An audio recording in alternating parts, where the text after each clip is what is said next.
Coming soon to a city near you, Verona Italy Roadshow. Have you ever wondered how to attend Verona Italy for free? Are you a wine trade professional interested in a sponsored trip to Verona Italy International Academy or Verona Italy, the Wine and Spirits Exhibition? Coming soon to Princeton, New Jersey, Harlem, New York, and Chinatown in New York City, Cardiff in Wales, London in England, and Roost in Austria. We'll be giving away our new textbook, Italian Wine Unplugged 2.0. Find out more about these exciting events, and for details on how to attend, go to liveshop.venitaly.com. Limited spots available. Sign up now. We'll see you soon. Italian Wine Podcast, a Wine2wine Business Forum 2021 media partner, is proud to present a series of sessions highlighting the key themes and ideas from the two-day event held on October the 18th and 19th, 2021. This hybrid edition of the Business Forum was jam-packed with the most informed speakers discussing some of the hottest topics in the wine industry today. For more information, please visit wine2wine.net and tune in every Thursday at 2 p.m. Central European Time for more episodes recorded during this latest edition of Wine2Wine Business Forum.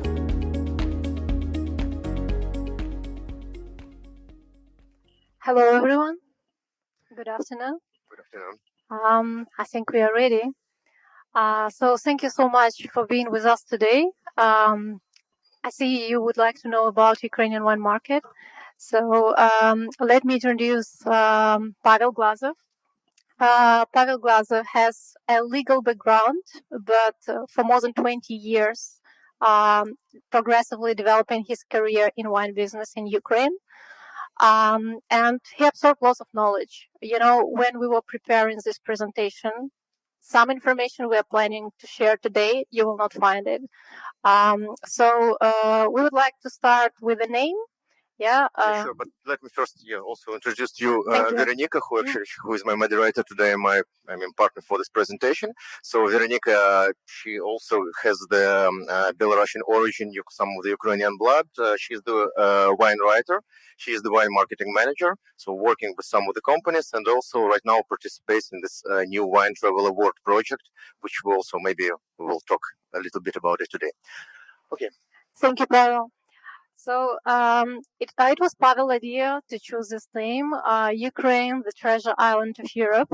I believe he will now share why it's a treasure. Yeah, of course. Well, actually, the name Ukraine Treasure Island of Europe, that was because the organizers of the event asked for some cute name, so very impressive name. So that was the main reason. But honestly speaking, really, Ukrainian market, it's quite interesting and unique. It's really like Treasure Island or El Dorado. I mean, you can win it all, you can lose it all. So not perfectly logical. So sometimes you don't understand exactly what's happening. But probably the size of the prize is quite big. So probably that's the main reason, I guess. Yeah, and this joke appeared in my mind, like 20 years, it's a pretty long career to draw their treasure map, right? So our first chapter, it's about market overview. So Pavel will start. Yeah, sure. Just one technical question. I'm not sure. Is it okay if I'm sitting? Because, do you see me? Good. Because if I will stay, it will be okay. Good. Okay, so let's talk a little bit about the Ukrainian market. And you remember I was telling you in the beginning that the Ukrainian market is not perfectly logical. Because when you first, look to the figures that you see here, so it looks, let's say a little depressing. Because we have the country of population that goes down. So we used to have 45 millions, now it's 41 million. Then if we talk about the wine consumption, so it's 0.2 liters per capita. I mean, if you will compare it with the Italian, which is 4.5, 4.6, it's almost nothing. Then if you take a look to the, numbers of inflation, devaluation, it's like the heart attack, So, always going up, sometimes down, but usually up. So, and the consumption itself, the consumption of wine, it's small, stable, but very small. And then the consumption of spirits actually is going down. And yes, the question of the normal, person would be, why should I go to this market? What to do there?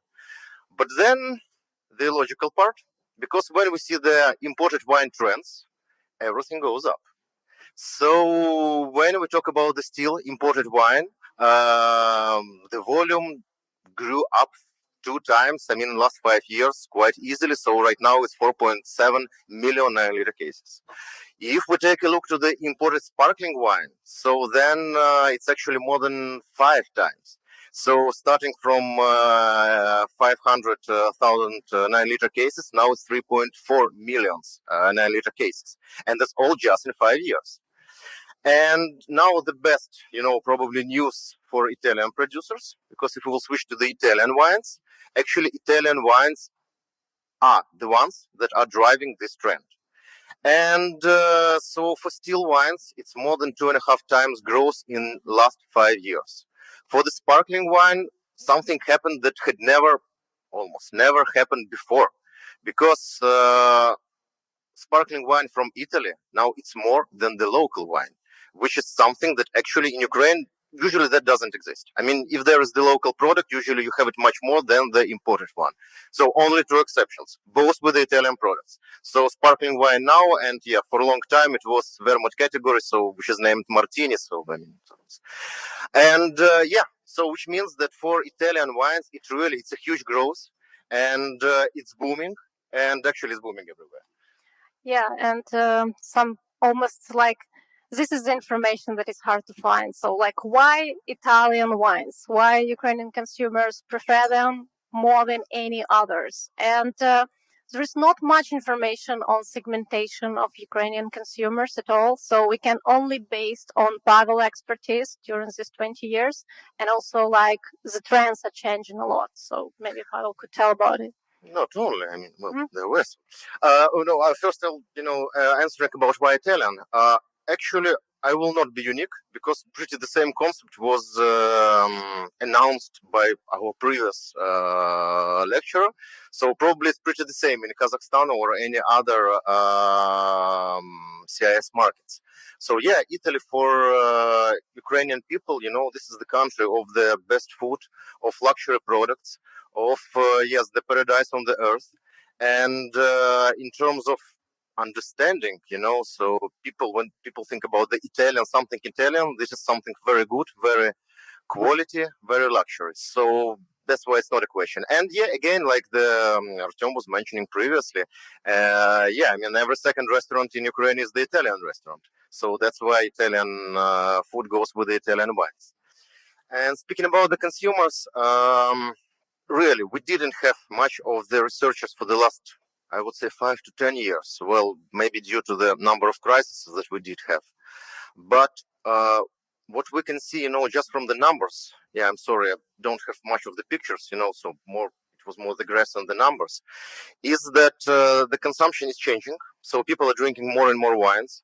And some of the reasons are, again, I've heard them today from previous lecturers, that people who are getting elder, they were drinking spirits, now they have to drink less, so they have to switch to wines. But the younger generation, we see that they also go more and more for lighter drinks, which actually are the wines. And there is the trend of low alcohol wines, for example. But then another tendency that we see, and that is something that we see between the youngsters, is that the young people, they prefer to drink less sometimes. Well, because they're still limited, with the resources.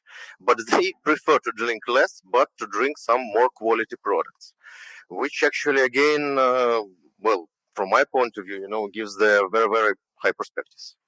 Yeah. And now we will switch to distribution. I believe it's important here. As I mentioned, I'm sorry. I mean, I will have a lot of numbers, graphs. So because, I thought that, probably people who will come to this presentation will be the producers who will be interested how the market is operated. So the majority of the market is still operated by the traditional importers, which is very simple. Actually, getting just back, about the openness of the market. So I would say that the market is quite open. So we don't have some troubles like I don't know, expensive licenses or quotes or something. So the market itself is quite open. Still, there are some local things that you have to adjust, like, for example, tax banderils, you have to adjust them, and you have to adjust them before the goods will come to Ukraine. So, which means that you will have to have the professional partner on the market. But now it's a little bit differentiating, because now the traditional importers or distributors who do the national distribution coverage, so it's just 65%. And now we have the growing, really huge tendency of the direct imports of the supermarkets or of the specialized retail. And just for your if you could see it on the picture, actually the share of the specialized retail direct import is 15%. That's a lot. So I would say that the biggest sometimes importers of the Italian wines are the specialized retails and their direct import. So it's just, means for you, if you will decide to come to the market, really, that is the first decision that you will have to make. So either you will go for the traditional retail, traditional importer, and then you will get some national coverage, but it will take some time.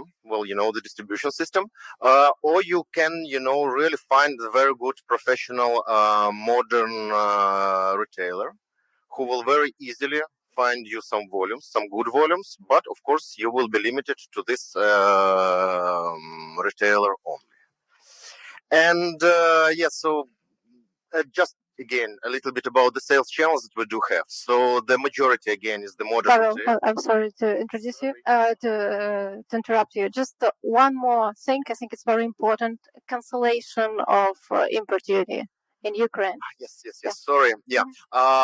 Indeed. This is something that was happening for the last 5 years, and that is finishing this year. We have the full free trade agreement with the European Union, which means that all the duties had been cancelled. And especially that mattered a lot for the sparkling wines, because we had the import duty of 1.5 euro per liter. And the difference is quite high. So, but that was reducing for the 5 years in equal parts. And honestly speaking, for consumers, I would think from the beginning of the year, nothing will be changing, because the majority of the operators already had adjusted their prices on the shelves. So now they will just recover their margin. But you just have to keep in mind that Italian wine, especially the sparkling wine, will have the huge advantage in front of, first of all, new world wines. So because, you have the advantage of 1.5 euro per liter, very easily. Getting back again, for the sales channels. So modern trade is the biggest part, so including the direct import, but also the most well-known names are distributed, by the traditional importers to the modern retail. The share of specialist trade is huge. It's 32% for Italian wine. I'm sorry, I didn't mention it here. It's not for the imported wine, that's for Italian wines. So a lot of Italian wines are sold in the specialized stores. And the Italian shelf is huge, so everything is present there. Then Horeca 10%, it's recovering, it's growing, not as much. So again, for like maybe in the other Eastern European countries, the share of Horeca is quite small. So, but it's growing, slowly but growing. Traditional trade 7%, but that's only the entry level wines. And then what is very important is the e-commerce. So it's 1.5%, which is maybe small, but 2 years ago it was nothing. And I think, up to the end of the year, it will be from 1.5%, it will grow to 3 to 5%. It grows hugely, especially, of course, during the COVID era, during the last year. So that is something that is growing. And from my point of view, it's not only even the matter of sales, because the e-commerce really becomes the great tools for promotion of the wine, for advertising of the wine. So this is, something that doesn't fit, the classical, understanding of, separation of sales and marketing. So it's, on this age, working both, so really terrific. And it's expanding, it's very quickly. Yeah. And now Pavel mentioned COVID crisis. We decided by purpose not to speak about it. We, I think, all in the same boat, right? We suffered for a little bit. But considering 2020, considering hard times, what future Ukraine might have in terms of wine? What positive things you could tell us? Well, plenty of positive things are happening already. I'm here, for example, now, so it's quite positive. And but I mean, in any case, well, as an industry, honestly speaking, we didn't suffer much. I mean, and again, you see the slide. It's very simple to explain. Horeca is just 10%. The rest is the off-trade. And an off-trade, probably you all know that actually it grew up during the COVID. So industry itself didn't suffer really. People did. But well, we just hope that well, with the new, I mean, with the vaccinations, with this new reality, the travels will recover again, because that was something again that was missing, and that was also connected, of course, with the Italian wine import. People were coming here, people were trying wines, then they were going back, and then they were searching for this wine on the market. So that is something that is recovering. That is very important for sure. And yeah, I mean, I know that your project, I mean, Yola's project also is connected with the travels. Yes.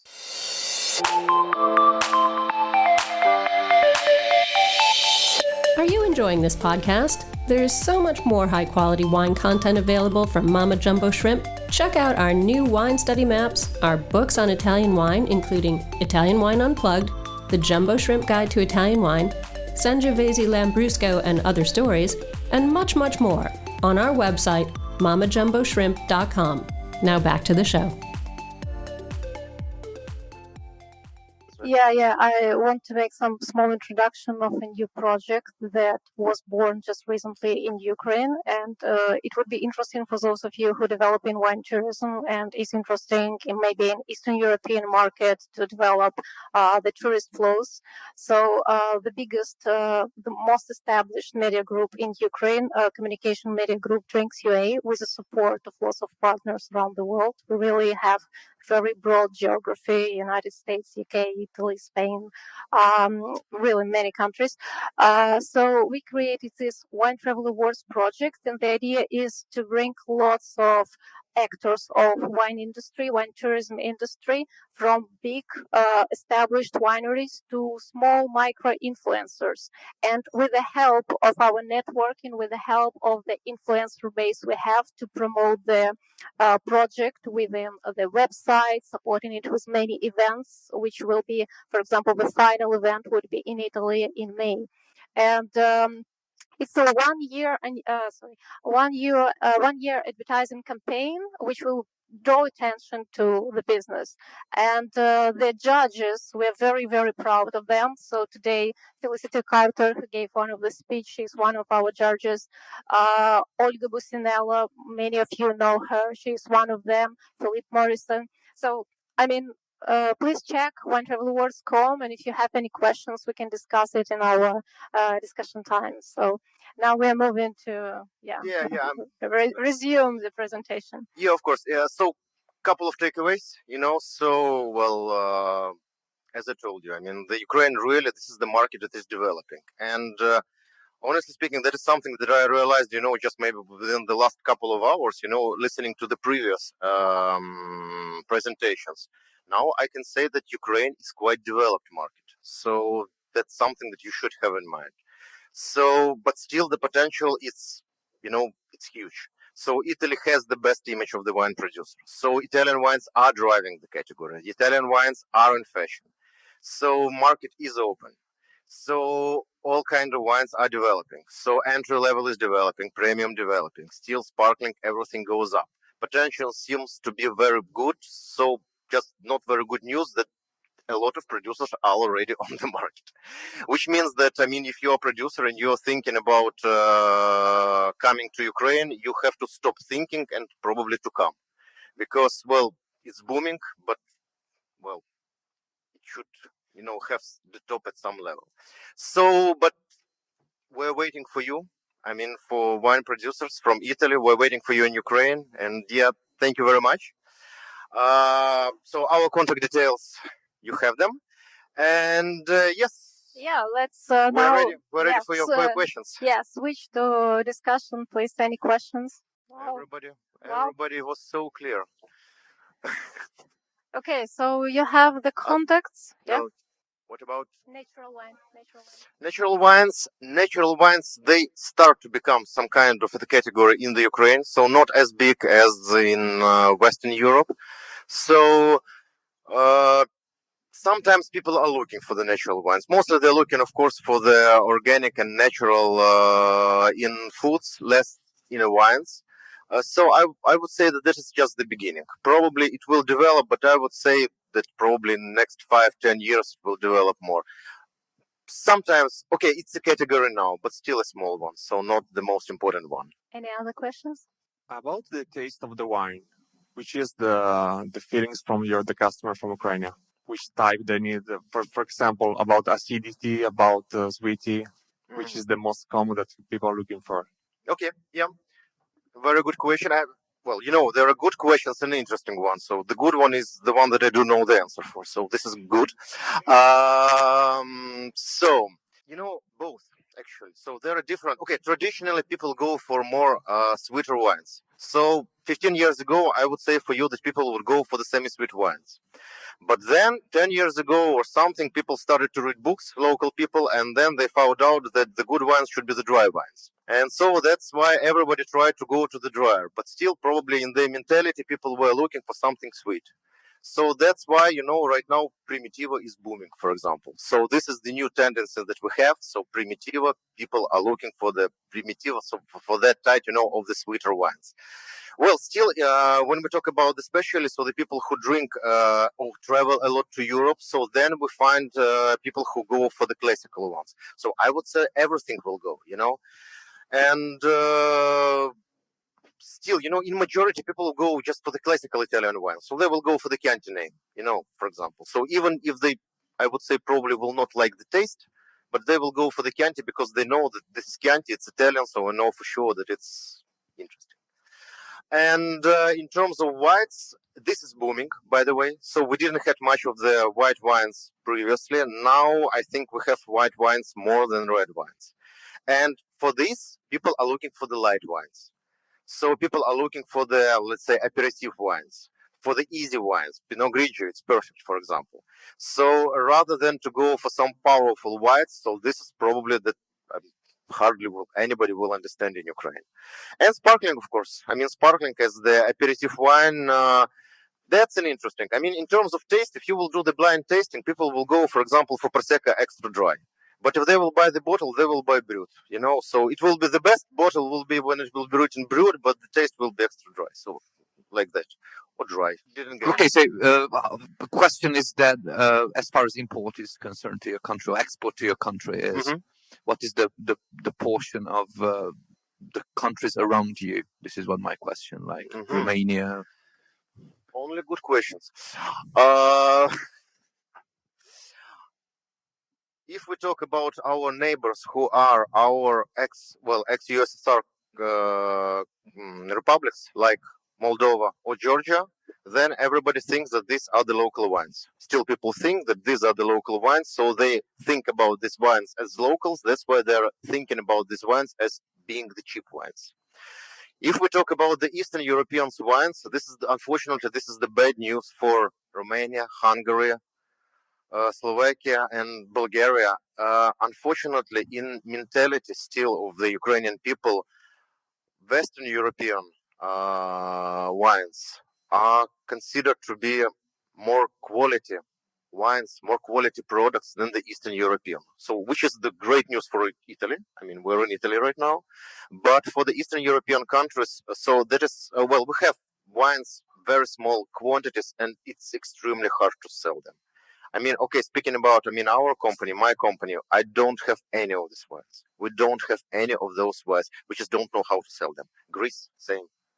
People don't think about these countries as the wine-making countries, or even if they think about them making wine, they think that this wine should be cheaper, for example, much cheaper than French, Spanish, or Italian wine, which it doesn't happen. If you will allow me, I will just add, as I'm also from East Europe. The thing is that people from there, they saw Europe, West Europe, like North America, as something very desirable because of Soviet Union being closed for so long this idea, it's still like a dream, and wine, it's so much more than just a drink, because it's about traveling, it's about seeing new things, and this is with what our consumers associate wines. They don't want Moldova, they want Italy, they want beautiful castle, they want people speaking other languages, and it's really true, it's what sells. More and more good news for Italian producers. Yeah. Is press important for the local market? And if the press or media are important, is it more local media or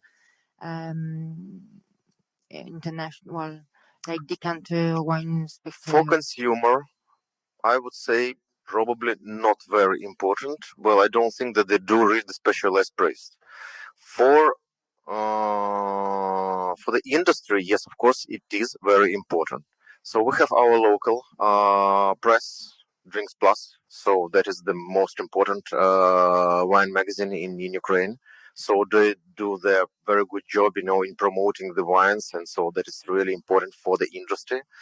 I'm not sure. Do we have some other magazines? We have now new electronical magazines, so which means the internet magazines. So that's also quite important, and that's people get the information. Yes, I'll just finish from my perspective. But what if we talk about the international press, then it does matter for professional, like for me, for example. I mean, this is the way how we look for the new wines, for example, or for the new trends. So that's very specific, but yeah, that does matter.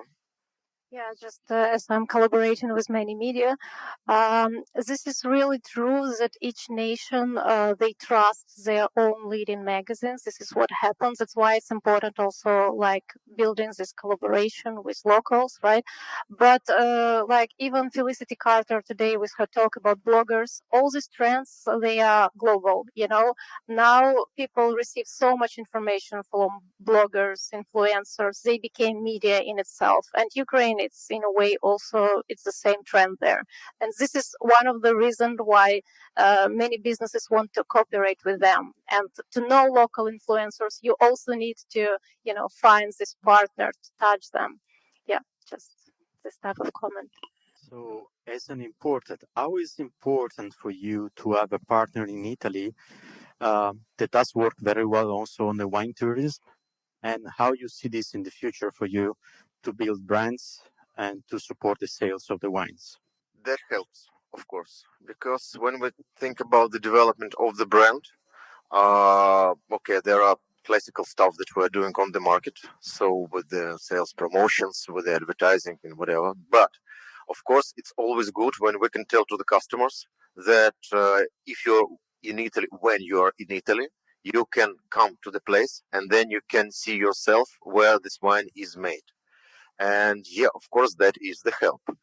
And also, I mean, for me as an importer, in previous life before the COVID, we were doing the intensive trips for our clients, for our managers, for our agents, again to producers. So of course, it's much better. It was much easier for us, to work with the companies that could then take, the group from the Ukraine. Yeah, of course, it's very important, and yeah.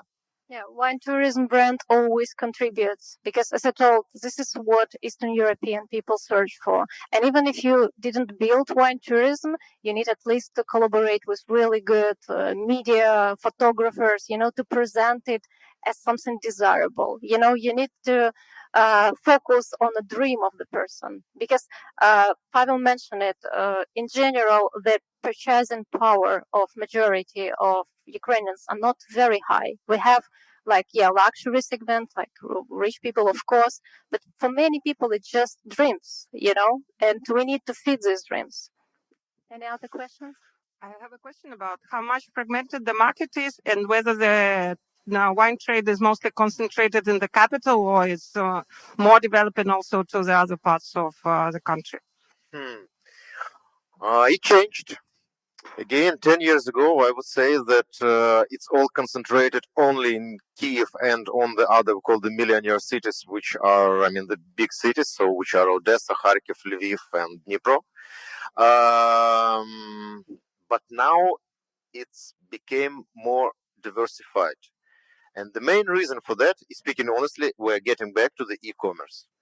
And that was maybe something that was, I don't know, was it, maybe it's not very unique, but what we faced that, we have, in our country, we have Rosetka company, which is the analog probably of Amazon in the United States. They managed very good solutions with so they deliver their goods everywhere. So you can, buy online everything, and they will deliver the bottle of good wine anywhere. And that actually changed the patterns, because in these smaller towns, it was the problem previously that none of the distributors wanted, to bring some small amounts of wines, with a big assortment to some smaller cities or smaller villages. Now people can buy it through the internet. They got this wine delivered. And now we see that more and more of the good quality wine, premium wine, it's coming not to the capital, but it goes directly, to people in the villages. So I would say that now it gets more and more fragmented. But the reason for that, it's e-commerce. So, another question: the commerce so is allowed through the importers, or also the other companies can do the e-commerce as well? How does it work? E-commerce, it's not prohibited in your country, and it's not prohibited in our country, but we are the importers, for example, and we do some of the e-commerce, but the majority of the e-commerce goes through the Rosetka, which is like Amazon, So actually, then we work as importers. We work with these e-commerce platforms. So then, of course, every importer has its own e-store.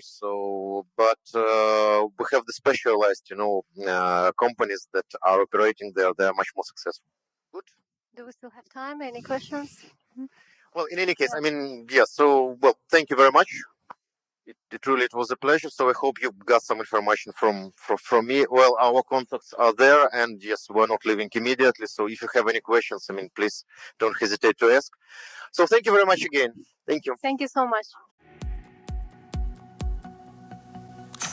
Listen to the Italian Wine Podcast wherever you get your podcasts. We're on SoundCloud, Apple Podcasts, Spotify, Himalaya FM, and more. Don't forget to subscribe and rate the show. If you enjoy listening, please consider donating through ItalianWinePodcast.com. Any amount helps cover equipment, production, and publication costs. Until next time, Cin Cin.